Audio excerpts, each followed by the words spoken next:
Human trafficking is a crime that often hides in plain sight. Many people who have experienced human trafficking don't even realize the situation they're in. CBS News Detroit's Jack Springate is on your block at Covenant House in Detroit to tell us why some of the residents there are learning about signs of human trafficking from someone who's been through it before.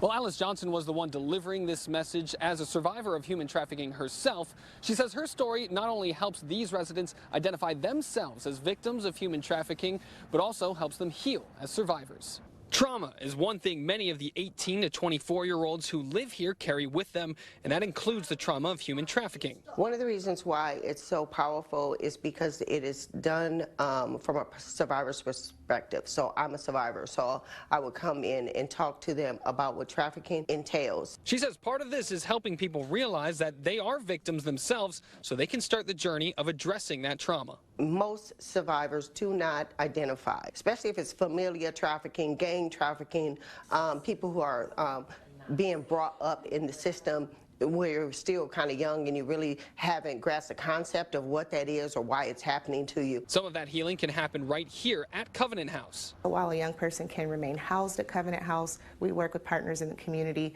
to help supplement that sort of management that they need in order to recover from the events. In 2021, Michigan ranked 7th for the presence of human trafficking with more than 10,000 cases reported, according to the National Association of Counties.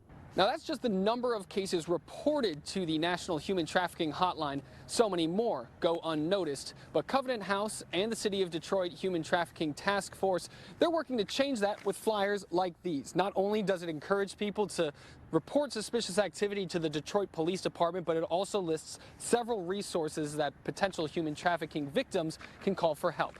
For now, reporting in Detroit, I'm Jack Springate, CBS News Detroit.